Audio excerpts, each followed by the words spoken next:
আসসালামাইকুম। আজকে আমরা যে আইনটি পড়ব আইনটির নাম সুনির্দিষ্ট প্রতিকার আইন 1877। দেখুন এখানে লেখা আছে ধারা 1। ধারা 1 হচ্ছে সংক্ষিপ্ত শিরোনাম বা শর্ট টাইটেল। এই আইনটি সুনির্দিষ্ট প্রতিকার আইন 1877 নামে অভিহিত হবে এবং এটি সমগ্র বাংলাদেশের প্রযোজ্য হবে, মানে এটা জুরিসডিকশন সমগ্র বাংলাদেশ ব্যাপী হবে। এটার বলবৎকাল আমরা দেখতে পাচ্ছি এখানে লেখা আছে এটি 1877 পহেলা মে তারিখ হতে কার্যকর হবে। এরপরে আছে ধারা 3। ধারা 3-এ আছে ইন্টারপ্রিটেশন ক্লজ। এইখানে বলা হয়েছে যেগুলো ব্যাখ্যা করা দরকার সেই সকল ক্লজগুলো, যেমন বাধ্যবাধকতা বলতে আইন দ্বারা বলবৎযোগ্য প্রতিটি কর্তব্য অন্তর্ভুক্ত হবে। ট্রাস্ট বলতে সকল প্রকার প্রত্যক্ষ অনুমিত বা গঠনমূলকভাবে বিশ্বাসপূর্বক ন্যস্ত মালিকানা অন্তর্ভুক্ত হবে। ট্রাস্টি বলতে প্রত্যক্ষ অনুমিত বা গঠনমূলকভাবে বিশ্বাসপূর্বক চরিত্রের অধিকারী প্রত্যেক ব্যক্তি অন্তর্ভুক্ত হবে। এরপরে পত্তন কথাটির অর্থ হলো 1925 সালের উত্তরাধিকার আইনের সংজ্ঞা অনুসারে উইল দলিল বা উইলের ক্রয়পত্র ব্যতীত এমন দলিল যার দ্বারা স্থাবর বা অস্থাবর সম্পত্তিতে ধারাবাহিক স্বার্থের লক্ষ্য বা প্রতিগমন নির্ধারণ করা হয় বা নির্ধারণ করার সম্মতি দেওয়া হয়, সেটা হবে পত্তন। এরপর ধারা 4। ধারা 4-এ বলা হয়েছে সংরক্ষণ বা সেভিং সম্পর্কে। এখানে লেখা আছে এই আইনে কোথাও ভিন্ন রূপে কিছু সুস্পষ্টভাবে বিধিবদ্ধ করা না হলে এই আইনে কোনো কিছুকে এরূপ গণ্য করা হবে না যাতে চুক্তি নয় কোনো অঙ্গীকারের ব্যাপারে প্রতিকারের কোনো অধিকার প্রদান করা হয় বা কোনো ব্যক্তিকে সুনির্দিষ্ট কার্য সম্পাদন ছাড়া কোনো প্রতিকারের অধিকার হতে বঞ্চিত করা হয় যা সে কোনো চুক্তির অধীনে পেতে পারত, অথবা দলিল সমূহের উপরে 1908 সালের রেজিস্ট্রেশন আইনের প্রয়োগকে প্রভাবিত করা হয়। এরপর সেকশন 5। সেকশন 5 বলা হয়েছে স্পেসিফিক রিলিফ হাউ গিভেন। সুনির্দিষ্ট প্রতিকার কীভাবে প্রদান করা হয়। প্রথমে আছে সুনির্দিষ্ট সম্পদের দখল গ্রহণ এবং তার দাবিদারকে প্রদানের মাধ্যমে। এরপরে কোনো কাজ করতে বাধ্য এমন কোনো পক্ষকে ওই কাজ করার আদেশ প্রদানের মাধ্যমে। এরপর হচ্ছে কোনো কাজ না করতে বাধ্য এমন কোনো পক্ষকে তা করা হতে বিরত রাখার মাধ্যমে। এবং এরপর ক্ষতিপূরণের রোয়েদাদ ব্যতীত পক্ষসমূহের অধিকার নির্ণয় এবং ঘোষণার মাধ্যমে অথবা রিসিভার নিয়োগের মাধ্যমে। এখানে আমাদের যা যা মনে রাখতে হবে, আদালত 5টি উপায়ে সুনির্দিষ্ট প্রতিকার মঞ্জুর করান। সম্পত্তি দখল গ্রহণ এবং তার দাবিদারকে অর্পণ, যা করার বাধ্যবাধকতা রয়েছে একটি পক্ষকে তেমন কাজ করার আদেশ।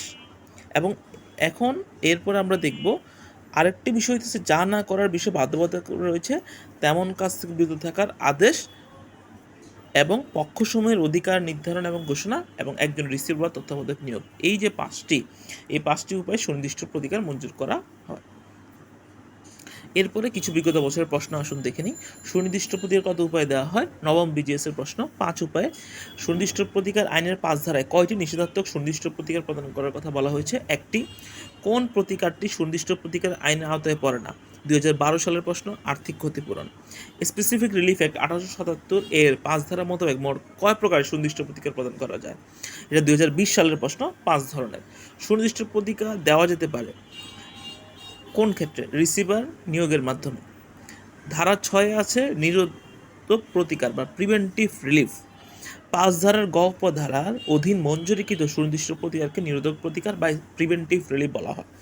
ধারা 7-এ আছে দণ্ডমূলক আইন কার্যকর করার জন্য সুনির্দিষ্ট প্রতিকার মঞ্জুর করা হয় না।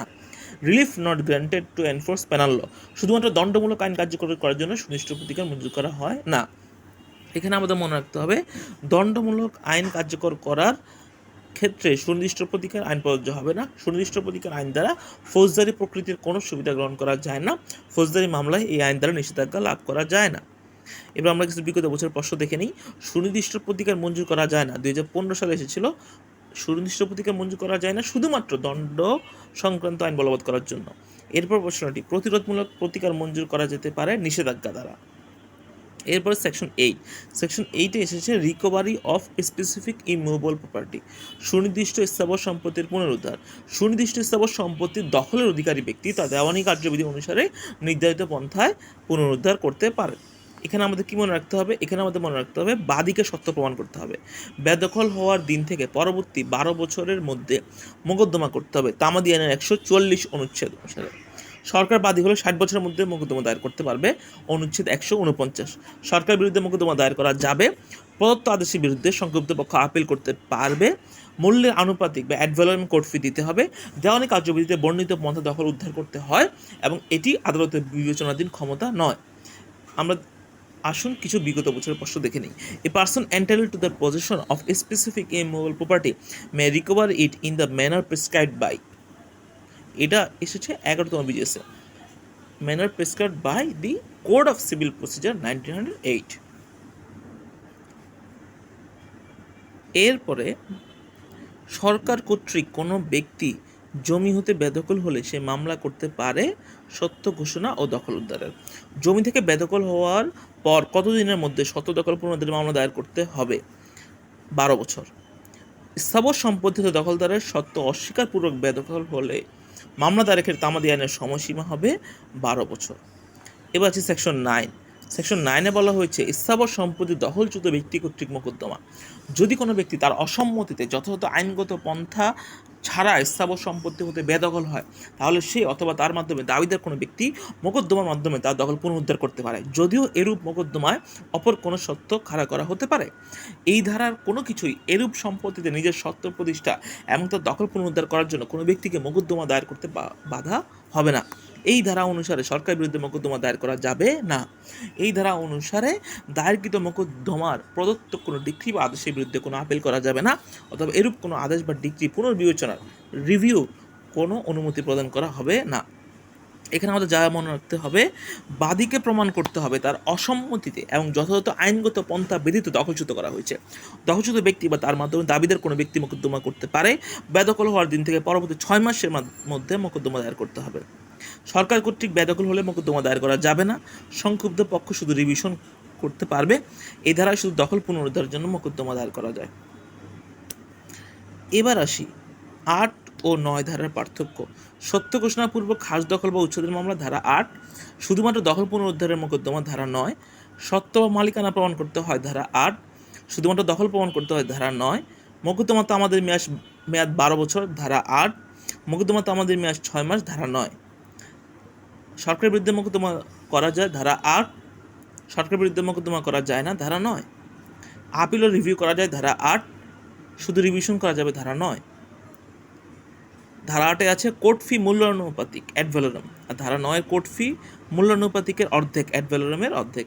এবার আমরা কিছু বিগত বছরের প্রশ্ন দেখে নিই। No appeal shall lie from any order or decree passed in any suit instituted under the section, nor shall any review of any such order or decree be allowed. The specific effect 1877-এর 9 ধারা অনুসারে এই শূন্য স্থানে বসবে appeal এবং review. সুনির্দিষ্ট প্রতিকার আইনের 9 ধারা অনুযায়ী স্থাবর সম্পত্তি দখল উদ্ধারের ডিক্রি বিরুদ্ধে সংক্ষুব্ধ পক্ষ দায়ের করতে পারে রিভিশন। স্পেসিফিক রিলিফ অ্যাক্টের 9 ধারা অনুযায়ী দখল ফেরত পাওয়ার জন্য কতদিনের মধ্যে মামলা দায়ের করতে হবে? 6 মাস। সুনির্দিষ্ট প্রতিকার আইনের 9 ধারার অধীনে কোন মামলা দায়ের করা যাবে না? সরকারের বিরুদ্ধে। এরপরে আরও কিছু আছে, এখানে আপনারা দেখে নিতে পারেন। এরপরে ধারা 10, ধারা 10-এ আছে সুনির্দিষ্ট অস্থাবর সম্পত্তির পুনরুদ্ধার, recovery of specific movable property. সুনির্দিষ্ট অস্থাবর সম্পদ দখলের অধিকারী ব্যক্তি তা দেওয়ানি কার্যবিধির নির্ধারিত পন্থায় পুনরুদ্ধার করতে পারে। ব্যাখ্যা 1, এই ধারা অনুসারে একজন ট্রাস্টি যার জন্য ট্রাস্টি নিযুক্ত হয়েছে সে ব্যক্তির কল্যাণের জন্য নিয়োগ করার অধিকার রয়েছে এমন অস্থাবর সম্পত্তি দখল পাওয়ার জন্য মোকদ্দমা দায়ের করতে পারে। ব্যাখ্যা 2, সম্পত্তির বর্তমান দখলের জন্য বিশেষ বা অস্থায়ী অধিকারী এই ধারা অনুসারে দায়েরকৃত মোকদ্দমাকে সমর্থন করার জন্য যথেষ্ট। উদাহরণ, ধরা যাক এ জীবনকালের জন্য বিকে জমি উইল করে দেয় এবং সিকে পরবর্তী অধিকারী করে। এ মারা যায়, বি জমিতে প্রবেশ করে, কিন্তু সি বি এর সম্মতি ছাড়াই সত্ত্বের দলিল সমূহ অর্জন করে। সি এর নিকট থেকে বি সেগুলো পুনরুদ্ধার করতে পারে। এ একটি ঋণের জন্য বি এর নিকট নির্দিষ্ট অলঙ্কার বন্ধক রাখে, হস্তান্তর করার অধিকারী হওয়ার আগেই বি সেগুলো হস্তান্তর করে। এই ঋণে অর্থ পরিশোধ না করে বা পরিশোধের জন্য জমা প্রদান না করে অলঙ্কার দিয়ে দখলের জন্য বিয়ের বিরুদ্ধে মোকদ্দমা দায়ের করে। মোকদ্দমাটি খারিজ হবে, কারণ এ সেগুলো দখল পাওয়ার অধিকারী নয়। তার যেটুকু অধিকার তা হলো অলঙ্কারদের নিরাপদ সংরক্ষণ নিশ্চিত করা। এখানে আমাদের মনে রাখতে হবে কি, দখলের অধিকারী ব্যক্তি দেওয়ানি কার্যবিধির 1908 অনুসারে সুনির্দিষ্ট অস্থাবর সম্পত্তি দখল পুনরুদ্ধার করতে পারবে। অস্থাবর সম্পত্তির মালিকের বিরুদ্ধে 10 ধারায় মামলা করা যাবে। ধারা 11 আছে তাৎক্ষণিক দখলের অধিকারী ব্যক্তির নিকট দখল অর্পণের ব্যাপারে মালিক ব্যতীত দখলকারী ব্যক্তির দায়িত্ব। Liability of person in possession not as owner to deliver to person entitle to immediate possession. মালিক ব্যতীত অস্থাবর সম্পত্তির কোনো বিশেষ অংশ দখলকারী অথবা নিয়ন্ত্রণকারী ব্যক্তিকে নিম্নোক্ত যে কোনো ক্ষেত্রে তাৎক্ষণিক দখলের অধিকারী ব্যক্তির নিকট তা অর্পণ করার জন্য সুনির্দিষ্টভাবে বাধ্য করা যেতে পারে। ক, যখন দাবিকৃত সম্পত্তি দাবিদারের ট্রাস্টি বা এজেন্ট হিসেবে বিবাদের নিকট রয়েছে। খ, যখন দাবিকৃত বস্তুর অর্থের মাধ্যমে ক্ষতিপূরণ দাবিদারের পর্যাপ্ত প্রতিকারের বিধান করবে না। যখন দাবিকৃত বস্তুর অনিষ্টের ফলে সাধিত যথার্থ ক্ষতির পরিমাণ নির্ণয় করা অত্যন্ত কষ্টসাধ্য হবে, এবং যখন দাবিকৃত বস্তু দখল দাবিদারের নিকট অন্যায়ভাবে হস্তান্তরিত হয়েছে। আসুন আমরা উদাহরণের মাধ্যমে বুঝে নিই। এ ইউরোপে যাওয়ার সময় তার সমস্ত আসবাবপত্র তার অনুপস্থিতিকালীন সময়ের জন্য এজেন্ট হিসেবে বি এর জিম্মায় রেখে গেল।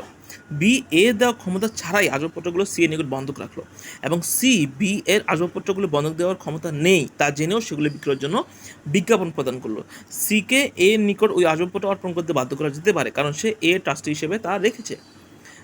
এরপর আরেকটি উদাহরণ, জেড এ এর পরিবারের মালিকানাধীন একটি দেবমূর্তি দখল পেল, যার যথাযথ দখলদার হচ্ছে এ। জেডকে এ এর নিকট দেবমূর্তিটি অর্পণ করতে বাধ্য করা যেতে পারে। আরেকটি উদাহরণ, এ একজন মৃত চিত্রকর একটি চিত্র এবং একজোড়া দুষ্প্রাপ্য চীনামাটির কারুকার্য খচিত পাত্রের অধিকারী, তার সেগুলো বিয়ের দখলে রয়েছে। এই জিনিসগুলো এমন বিশেষ বৈশিষ্ট্যপূর্ণ যে তার বাজার দর নির্ণয় করা কষ্টসাধ্য। এ এর নিকট এগুলো অর্পণ করার জন্য বিকে বাধ্য করা যেতে পারে।